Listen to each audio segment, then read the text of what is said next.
Hey, what is going on, guys? My name is ThePromG and welcome back to a brand new video. Now, what for you guys today is my monthly manga reading log for the month of January. This is, of course, going to be the first manga reading log of the new year. If you guys aren't familiar, you're new to the channel, then I do these videos every single month, just talking about all the amazing manga that I read over the course of the month. So without further ado, we're going to get right into the manga series that I read over the course of January. And if you guys do enjoy this video, make sure to leave a like and subscribe for more manga videos just like this. So without further ado, let's get right into it. Alright, so the first manga series that I've been reading this month is Arijun Demihuman. Now this month, I read volumes 6 through 10. This is all I currently have of the series, even though I think it's up to volume 15 right now in the physical release. But yeah, Arijun is a series that I'm kind of split on at the moment. There are some things I really like about the series, like the antagonists, and then there are other things that I'm not really a big fan of, such as the demi-human battles, and some of the protagonists I'm not a big fan of either. But for the moment, this series is still good enough, and I'm enjoying enough to the point where I would continue keeping up with the release and picking up the volumes that I don't have yet, so that's what I plan on doing this coming month if I find them for a good price. So while Arijun is still a series that I do enjoy,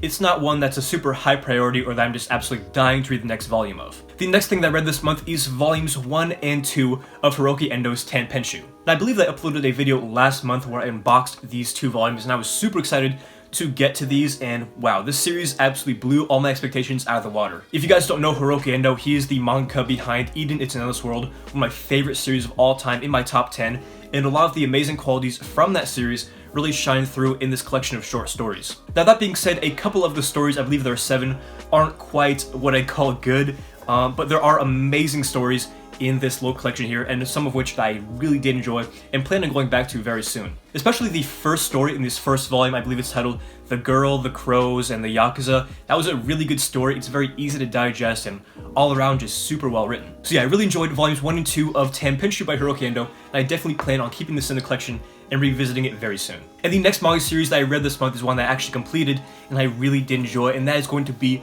Mobile Suit Gundam The Origin. Mobile Suit Gundam The Origin is my first ever really experience in the Gundam universe besides a few episodes of the Iron-Blooded Orphans anime, and wow, this series really has me excited to keep working on the anime timeline with Zeta, I believe is the thing I have to watch next.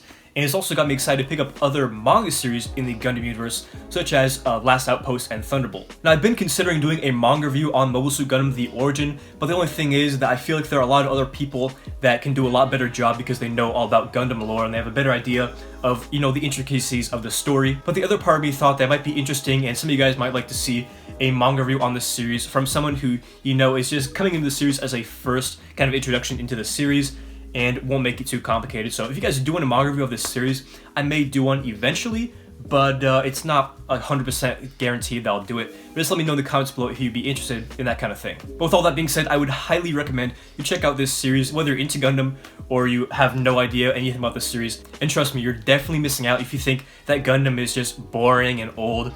Definitely give this series a try and you just might change your mind. The next book that I ended up reading this month is actually volume 2 of the Classroom of the Elite light novel. Classroom of the Elite is my first ever light novel, and this is actually the only light novel that I have in my collection, but it's still a very good series. I'm thoroughly enjoying what I've read of it so far. Now with that being said, volume 2 was a little bit of a slower volume compared to the first one, which I really enjoyed. This one followed kind of this controversy where one of the students got in a fight with some other students, and the whole time was just kind of trying to prove his innocence, getting the whole class together. And of course I won't spoil anything whether they did it or didn't do it, but I really did enjoy the ending of this and definitely has me excited to keep reading. I think I'm going to read the 3rd volume. I heard it gets a lot better than the 2nd volume, so I should have no trouble reading that next month. The next volume that I read this month, I actually just read yesterday and really enjoyed it. That is, of course, the newest volume, volume 9 of Dead Dead Demons. This series continues to be my favorite Inyo Asano manga, even above series like Solanin and Goodnight Pun Pun. I definitely recommend giving it a shot if you have read those series, but you're not really sure if you want to give this one a try. It's just a really fun sci-fi kind of slice of life series. It's a lot more upbeat and fun than some of Inyo Asano's other manga, like the ones I previously mentioned. And this volume in particular is another flashback volume where you get to see more about these stories and some of the characters, how they were in the past.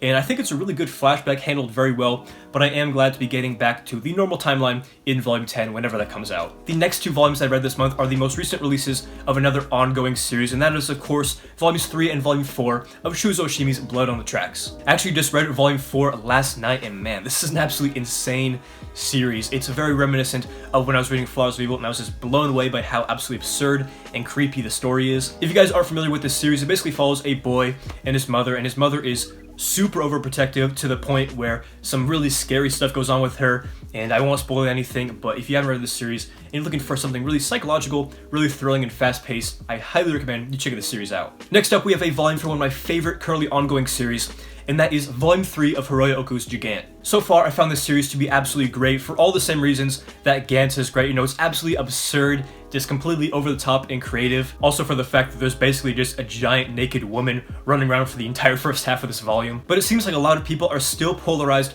when it comes to Gigant. Some people absolutely love it, and some people want nothing to do with the series, think it's absolute hot garbage.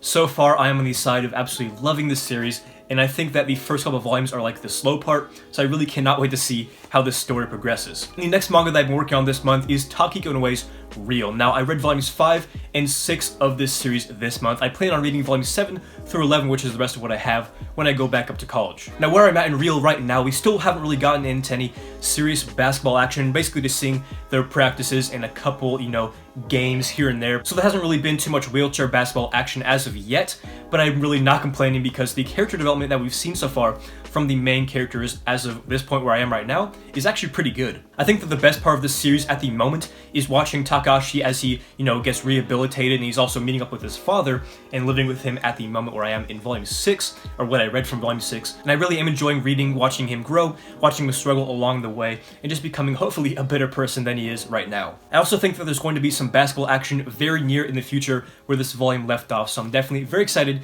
to get into some of that as well. And the last thing that I read this month is actually a completed series from beginning to end, and that of course would have to be Sanctuary. This month I read volumes 1 through 9, again the completed series of Sanctuary, and I really did enjoy this series. It was probably the best thing that I read this month. The manga follows a Yakuza boss and an aspiring politician as they team together in order to create a new sanctuary for Japan because they're unhappy with the way that the Japanese people are just complacent with the old corrupt politicians that run the country. Now, I won't go much more into depth on this series only because I have a manga review for this series completed, recorded, just ready to edit and upload. Expect the manga review of Sanctuary to drop in the coming weeks, but other than that, I really did enjoy this series and I would highly recommend it. Anyways guys, that's all the manga that I read over the month of January. Hopefully you guys did enjoy this manga log. If you did, make sure to leave a like and subscribe for more manga videos just like this. So yeah, this has been ThePromG. Hopefully you enjoyed the video, and as always, hope to catch you in the next one.